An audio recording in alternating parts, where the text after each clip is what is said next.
नमस्कार प्यारे बच्चों, आप सभी का हार्दिक स्वागत और अभिनंदन है। आज हम आपके सामने लेकर आए हैं लोकतंत्र का मार्क्सवादी सिद्धांत, जिसे जनवादी लोकतंत्र भी कहा जाता है। बच्चों, लोकतंत्र का मार्क्सवादी सिद्धांत कार्ल मार्क्स के द्वारा दिया गया। कार्ल मार्क्स का विश्वास था कि उसकी योजना के द्वारा ही सच्चे लोकतंत्र की स्थापना की जा सकती है। जब तक उत्पादन के साधनों पर निजी स्वामित्व रहता है, पूंजी कुछ गिने चुने लोगों के हाथों में ही केंद्रित रहती है। जब तक जनतंत्र ये स्वतंत्रता कहाँ मार्क्सवादियों के अनुसार समाजवाद और लोकतंत्र दोनों अप्रत्यक्षणीय है। बच्चों, मार्क्सवाद कहते हैं कि जब तक उत्पादन के साधनों पर निजी स्वामित्व रहेगा और पूंजी कुछ गिने चुने लोगों के हाथों में रहेगी, तब तक जनतंत्र ये स्वतंत्रता कैसे रह सकती है? रह ही नहीं सकती है। तो वो कहना चाहते हैं कि समाजवाद और लोकतंत्र दोनों अपृथकरणीय हैं, दोनों को पृथक नहीं किया जा सकता। और जनवादी लोकतंत्र यानी लोकतंत्र के मार्क्सवादी सिद्धांत का क्या अभिप्राय है, हम जानने का प्रयास करते हैं कि जनवादी लोकतंत्र शब्द का प्रयोग सबसे पहले यूगोस्लाविया के प्रसिद्ध कम्युनिस्ट नेता मार्शल टीटो ने किया था। और 1945 में मार्शल टीटो ने यह कहा कि Albania, Bulgaria, Yugoslavia, Romania, Hungary और पोलैंड आदि पूर्वी यूरोप के कम्युनिस्ट देश जनवादी लोकतंत्र का उदाहरण प्रस्तुत करते हैं। 1949 के बाद एशिया के कई देश, जिसमें चीन, उत्तरी कोरिया और वियतनाम में भी साम्यवादी सरकारें कायम हो गई थी, और इन सभी देशों की गिनती भी जनवादी गणराज्यों के अंतर्गत की जाती है। शुरू में देखें तो जनवादी लोकतंत्र का अर्थ सर्वहारा वर्ग की तानाशाही थी, किंतु बाद के मार्क्सवादियों ने यह कहा कि कम्युनिस्ट देशों में राज्य का वर्गीय रूप समाप्त हो गया है। इस प्रकार जनवादी लोकतंत्र का अर्थ साम्यवादी राज्य हो गया है, जिसे मार्क्सवादी सारी जनता का राज्य बतलाते हैं। उनके मतानुसार साम्यवादी राज्य देश के मजदूरों, किसानों, बुद्धिजीवियों, मेहनतकशों और सारी जनता के संकल्प और हितों को अभिव्यक्त करता है। रॉबर्ट डेल ने 2 किताबें लिखी, लोकतांत्रिक सिद्धांत की प्रस्तावना और बहुलतंत्र। रॉबर्ट डेल के अनुसार बहुत से समुदायों और समूहों के बीच जो प्रतिस्पर्धा या सौदेबाजी चल रही है, उसके कारण उदार लोकतंत्री देशों में सरकार की भूमिका बहुत कम रह जाती है और शक्ति का विकेंद्रीकरण हो जाता है, ऐसा रॉबर्ट डेल कहते हैं। तो बच्चों, जैसा कि आपको पता है कि जनवादी लोकतंत्र यानी लोकतंत्र का मार्क्सवादी सिद्धांत सिर्फ उत्पादन की शक्तियों में पूंजीपतियों का वर्चस्व होने से कोई लोकतंत्र स्थापित नहीं होता है। जनता को स्वतंत्रता नहीं मिलती है, समानता स्थापित नहीं होती है। वे उत्पादन की शक्तियों पर पूंजीपतियों का वर्चस्व को खत्म करने का हर संभव प्रयास करना चाहते हैं, और इसी को उन्होंने जनवादी लोकतंत्र कहा। और जनवादी लोकतंत्र के अंतर्गत उन्होंने सर्वहारा वर्ग यानी आम जनता की तानाशाही यानी आम जनता के शासन की बात कही।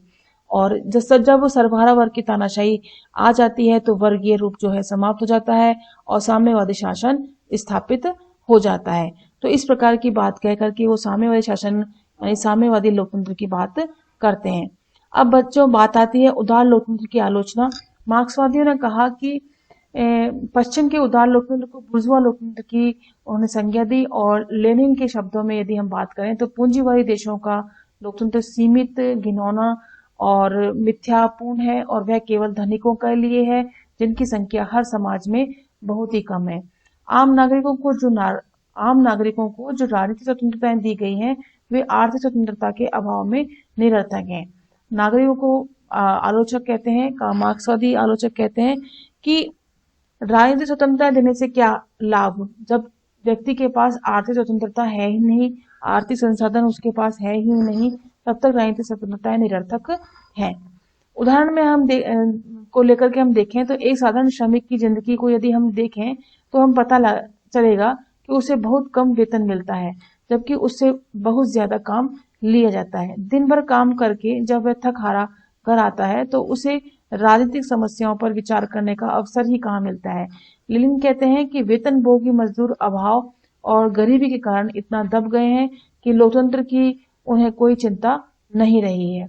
अब वो सिर्फ अपने दिन भर मजदूरी करके अपने पेट की आग बुझाने के तक ही अपना दायित्व समझते हैं, राजनीतिक दायित्व क्या है उनके, इसके बारे में वे कोई भी विचार नहीं करते हैं। ये स्वाभाविक भी है। दूसरी बात आती है, यदि वे किसी प्रकार समय निकाल भी लें बच्चों और समाचार पत्र आदि पढ़ें, तो उसे अपने मतलब की कोई चीज नहीं देखने को मिलती। सारे बड़े अखबारों पर औद्योगिक घरानों का कब्जा रहता है और इसलिए अखबार सिर्फ ऐसी खबरें और वक्तव्य छापते हैं जिससे उद्योगपतियों के हितों को बढ़ावा मिलता है। इंग्लैंड में रादरमियर और बियर बुक जैसे प्रेस लॉर्ड्स का दर्जनों समाचार पत्रों पर स्वामित्व है और अखबार के बारे में जो बातें सही हैं, जनसंपर्क के अन्य साधन रेडियो, टेलीविजन आदि की हम बात करें तो इन सभी के बारे में वही बात लागू होती है। मजदूरों के पास न अपने अखबार हैं, न ही छापे खाने हैं और उन्हें तो सभा सम्मेलनों के लिए भी अच्छी जगह नहीं मिलती है। इसलिए बुर्जुआ लोकतंत्र में विचार और प्रकाशन की स्वतंत्रता नाम मात्र की रह गई है। बुर्जुआ लोकतंत्र किसे बताया गया? बुर्जुआ लोकतंत्र उदारवादी लोकतंत्र को ही मार्क्सवादियों ने बुर्जुआ लोकतंत्र की संज्ञा दी है। तीसरे आलोचना को देखें तो जहां तक मताधिकार का प्रश्न है, चुनावों में गरीबों को पैसे का प्रलोभन देकर उनके वोट खरीद लिए जाते हैं और वैसे भी चुनाव अब इतने खर्चीले हो गए हैं कि केवल संपन्न व्यक्ति ही चुनाव लड़ सकते हैं। गरीब, निर्धन, मजदूर वर्ग जो है कभी चुनाव नहीं लड़ पाएगा। चौथी बात हम आलोचना में देखें तो बुर्जुआ देशों की शिक्षा प्रणाली, धर्म, संस्कृति, पुलिस, सेना, नौकरशाही व अदालतें ये सब श्रमिकों के शोषण का उपकरण बन गए हैं। जब तक धनोत्पादन के सतत निजी हाथों में रहेंगे तब तक वास्तविक सत्ता जनता के हाथों में नहीं है रहेगी और बल्कि एक सीमित वर्ग के पास ही रह जाएगी और वह सीमित वर्ग है पूंजीपति वर्ग। व्यापक मताधिकार, एक से अधिक राजनीतिक दल, चुनावों में जनता की भागीदारी, राजनीतिक दलों के बीच प्रतिस्पर्धा को मार्क्सवादियों ने प्रक्रियात्मक लोकतंत्र यानी प्रोसीड्यूरल डेमोक्रेसी का नाम दिया है और प्रक्रियात्मक लोकतंत्र को तात्विक यानी असली लोकतंत्र बनाने के लिए यह जरूरी है, यह आवश्यक है कि लोकतंत्र सिर्फ राजनीतिक संस्थाओं तक ही सीमित न रहे बल्कि जनता को सामाजिक आर्थिक अधिकार भी उपलब्ध कराए। इन्हीं सब दलीलों के आधार पर मार्क्सवादी ये पूछते हैं कि हमें किस किस्म के लोकतंत्र चाहिए, लोकतंत्र किस वर्ग के लिए चाहिए। तो इन सभी प्रश्नों को लेकर के वो उदार लोकतंत्र यानी कि बुर्जुआ लोकतंत्र की आलोचना करते हैं और वे सिर्फ धनिकों यानी पूंजीपतियों की ही इच्छा पूर्ति के लिए बनाया गया लोकतंत्र ही बताते हैं। अब बात आती है समाजवाद और लोकतंत्र दोनों अपृथकरणीय है। मार्क्सवाद कहते हैं कि इस बात पर हमें गर्व है कि साम्यवादी देशों के नागरिक केवल राजनीतिक अधिकारों का ही उपयोग नहीं करते बल्कि वे आर्थिक अधिकारों का भी उपयोग करते हैं। रूस, पोलैंड, हंगरी, चीन व कम्युनिस्ट देशों में उत्पादन के साधनों पर राज्य सहकारी संगठनों का स्वामित्व कायम किया गया है और यह कहा गया है कि प्रत्येक व्यक्ति को अपनी क्षमता के अनुसार कार्य करना होगा और उसे कार्य अनुसार वेतन मिलेगा। इसके अतिरिक्त लोगों की सामाजिक हैसियत का मानदंड यह रहा है कि उनका कार्य समाज के लिए कितना उपयोगी है। इसमें कोई संदेह नहीं कि राजकीय योजनाओं के अंतर्गत रूस और चीन की पिछड़ी अर्थव्यवस्था का बड़े वेग से विकास भी हुआ है। रूस पहला ऐसा देश था जहां नागरिकों को काम पाने का अधिकार प्रदान किया गया। चीन का संविधान भी काम के अधिकार की घोषणा करता है और भारी जनसंख्या के बावजूद चीन में लोगों की आधारभूत जरूरतें पूरी करने का प्रयास भी किया गया है। तो बच्चों, इन्होंने अपनी साम्यवादी लोकतंत्र में ये बताने का प्रयास किया है कि समाजवाद और लोकतंत्र जो है अपृथकरणीय है, इन्हें अलग नहीं किया जा सकता क्योंकि समाजवादी लोकतंत्र के अंतर्गत सभी व्यक्तियों को, सभी लोगों को राजनीतिक अधिकारों के साथ साथ आर्थिक अधिकार भी प्राप्त हैं, जिसमें उन्होंने रूस, पोलैंड, हंगरी, चीन, अन्य कम्युनिस्ट राज्यों की उदाहरण भी बताए हैं और उन्होंने बताया कि किस प्रकार से वह दिन प्रतिदिन ये साम्यवादी राष्ट्र जो है, रूस और चीन जो है, दिन प्रतिदिन आगे की ओर, विकास की ओर बढ़ रहे हैं, अपने आप को विकसित अवस्था में लेकर आ गए हैं और इन दोनों ही देशों ने काम पाने के अधिकार को भी एक कानूनी अधिकार बना दिया है। अगर हम आगे बात करें नागरिकों के मूलभूत और आर्थिक सामाजिक अधिकार की, तो साम्यवादी देशों के संविधान में नागरिकों को जो आर्थिक और सामाजिक अधिकार प्रदान किए गए हैं बच्चों, उनका ब्यौरा इस प्रकार से दिया जा सकता है। जैसे काम का अधिकार, जिसमें अपनी रुचि और पसंद के अनुसार किसी भी व्यवसाय व कारोबार को चुनने की स्वतंत्रता शामिल है। विश्राम व अवकाश का अधिकार भी दिया गया है। बुढ़ापे, बीमारी की स्थिति में राज्य की ओर से पोषण पाने का अधिकार भी दिया गया है। मकान प्राप्त करने का भी अधिकार दिया गया है। मजहबी आजादी, परिवारों को राज्य का संरक्षण प्राप्त है। और स्वास्थ्य रक्षा का अधिकार, जिसमें निःशुल्क चिकित्सा सुविधा भी शामिल है, शिक्षा पाने का अधिकार, सांस्कृतिक उपलब्धियों में लाभ उठाने का अधिकार, और इसके अतिरिक्त स्त्रियों को पुरुषों के समकक्ष अधिकार प्रदान किए गए हैं। पूर्व सोवियत संघ, पोलैंड, हंगरी और रोमानिया आदि देशों में सरकारी विश्राम गृहों में छुट्टियां बिताने वह लोगों को रियायती दरों पर आवास गृह प्रदान किए जाते हैं। तो इस प्रकार से ये अधिकार जो है साम्यवादी देशों में के संविधानों में प्रदान किए जाते हैं। इसके बाद बात आती है राजकीय जीवन में सहभागिता। राजकीय दृष्टि से कम्युनिस्ट देशों के संविधान मुख्य रूप से इन अधिकारों को रेखांकित करते हैं। कानून के समक्ष समता, जिसका अर्थ ये होता है बच्चों कि सामाजिक हैसियत, मूल वंश, जाति, लिंग, भाषा या धार्मिक विश्वास के आधार पर किसी के साथ कोई भी पक्षपात नहीं किया जाएगा। सभी व्यक्ति जो हैं समान रूप से रहेंगे।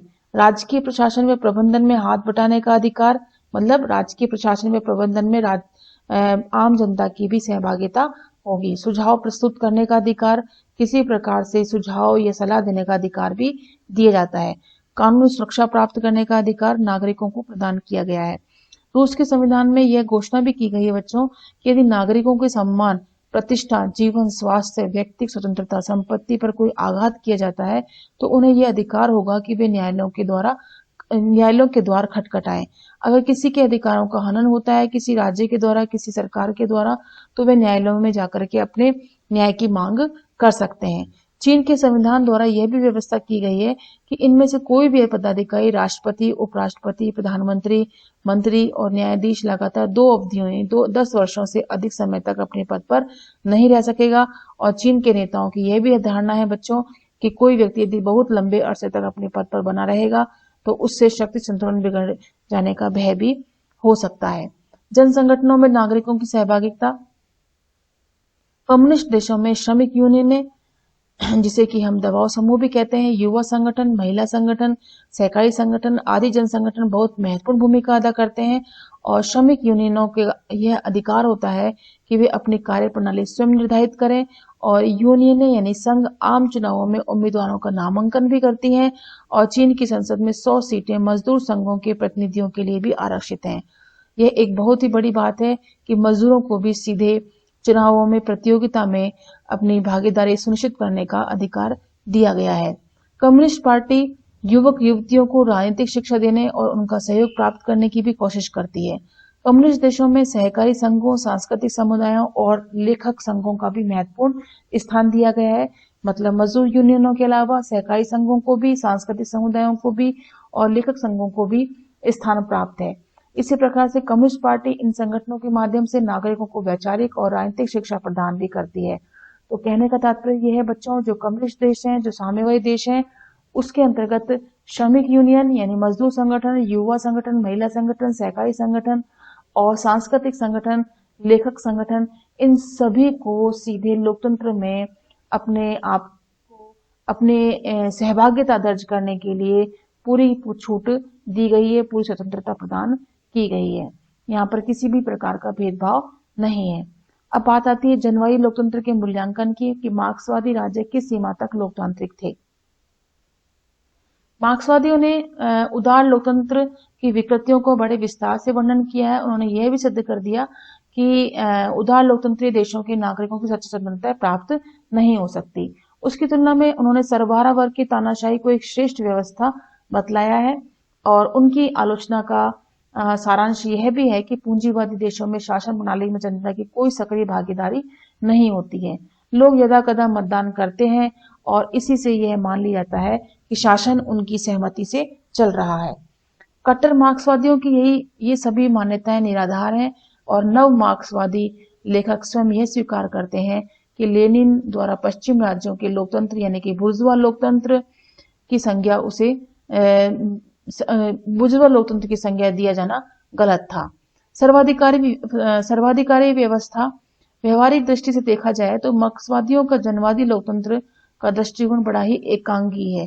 कम्युनिस्ट देशों में जनवादी लोकतंत्र की आड़ में कुछ चतुर और चालाक लोगों का एकाधिकार शासन कायम हो गया है और इसलिए रूस में के कम्युनिस्ट नेता गोर्बाचोव को यह कहना पड़ा कि समाजवाद के नवीनीकरण और मानवीयकरण की आवश्यकता है और सोवियत रूस से न केवल साम्यवाद की ही समाप्त हो गया, बल्कि एक राष्ट्र के रूप में उसका विघटन भी और हो गया, और पूर्वी यूरोप के देशों में जनवादी लोकतंत्र पहले ही विदा हो चुका था। साम्यवादी लोकतंत्र की आलोचना करते हुए उदार लोकतंत्रवादी कहते हैं या कि ये जो जनवादी लोकतंत्र है उसके अंतर्गत कुछ चतुर लोग जो हैं, कुछ चालाक बुद्धिमान जो लोग हैं, वो एक अधिकार प्राप्त कर लेते हैं और इसके कारण यह जनवादी लोकतंत्र एक आतताई लोकतंत्र भी स्थापित हो सकता है। चीन आज भी अपने आप को एक साम्यवादी देश मानता है, पर चीन के शासक एक अजीब दुविधा में फंसे हुए हैं। आर्थिक क्षेत्र में वे उदारवाद की दुहाई देने लगते हैं। देखा जाए तो चीन का आर्थिक नक्शा ही बदल चुका है और चीन में अब बहुत ही धंधे निजी क्षेत्र में चले गए हैं और यह काम जो है 1970s के दशक में होना शुरू हो गया था। विदेशी कंपनियां अपने प्रबंधकों को भारी वेतन भत्तों का भुगतान कर रही हैं और जिसकी वजह से वहां आर्थिक विषमताएं बढ़ गई हैं। परंतु राजनीतिक क्षेत्र में चीन के शासक कट्टर तानाशाह बन चुके हैं और वहां राजनीतिक अधिकारों और नागरिक स्वतंत्रताओं का वास्तविक मूल्य कम हो चुका है।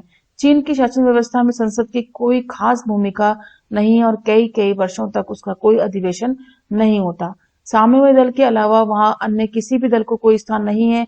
ऐसी स्थिति में चुनाव मात्र ढोंग बनकर रह जाता है और चीनी शासन के अंतर्गत तिब्बत वासियों की आजादी, उनकी अस्मिता और जीवन शैली सब कुछ छीन लिया गया है और एक ही दल व्यवस्था होने के कारण किसी भी प्रकार से लोकतांत्रिक शासन प्रणाली कहलाया जाना बहुत ही मुश्किल है। शासन व्यवस्था एक दलीय प्रणाली और मनुष्य की स्वतंत्रता और उसके अधिकारों की दृष्टि से चीन आज भी निरंकुश शासन तंत्र की जीती जागती तस्वीर है। वो किसी प्रकार से लोकतांत्रिक शासन पद्धति नहीं हो सकता।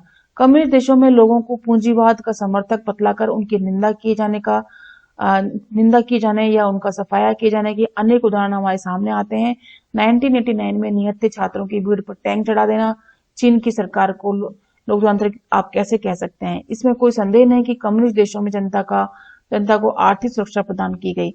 फिर भी ये मानना पड़ेगा बच्चों की पश्चिमी के उदार लोकतंत्र देशों के मुकाबले साम्यवादी देशों के लोगों का जीवन स्तर काफी नीचे ही है। विस्तारवादी नीति की बात करें तो रूस और चीन के कम्युनिस्ट शासकों ने विश्व साम्यवादी शिविर का नेता बनने की धुन में विस्तारवादी नीति का भी परिचय दिया है। थाईलैंड, मलेशिया, वियतनाम, भारत के प्रति चीन के रुख ने यह सिद्ध कर दिया है कि चीन प्रभुत्ववाद में विश्वास रखता है। और हाल ही की घटनाओं को यदि हम देखें, भारत चीन की हाल ही घटनाओं को देखें तो चीन किस प्रकार से सीमा विवाद में अपने आप को भारत की सीमा में घुसकर घुसपैठिए की तरह भारत की सीमा के अंतर्गत अपना प्रवेश करना चाह रहा है।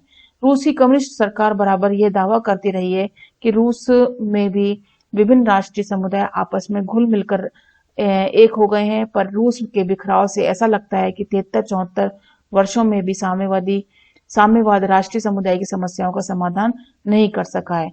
तो बच्चों, इस प्रकार से हम देख सकते हैं कि साम्यवादी शासन व्यवस्था या जनवादी लोकतंत्र की जहां बात करते हैं वहां किसी प्रकार से भी लोकतंत्र नहीं दिखाई देता है। वहां सिर्फ एक ही दल की प्रधानता है, एक ही दल का वर्चस्व है। वहां पर किसी भी अन्य दल को कोई स्थान नहीं दिया गया है और एक दल अपने अंतर्गत सभी शक्तियों को समाहित रखता है और उसी प्रकार से वह पूरे देश पर शासन करता है और पूरी शक्तियों को उसी प्रभुत्ववाद के आधार पर अपने आपका विस्तारवादी नीति को बनाए हुए है। तो इस प्रकार से बच्चों हम देख सकते हैं कि लोकतांत्रिक शासन प्रणाली के अंतर्गत मार्क्सवाद का दृष्टिकोण। और अब अगले वीडियो में हम लोकतंत्र का विशिष्ट वर्गवादी सिद्धांत हम पढ़ेंगे। तब तक के लिए हम आपसे इजाजत चाहते हैं और अगले वीडियो में हम फिर आपसे जल्दी ही मिलेंगे। तब तक के लिए नमस्कार।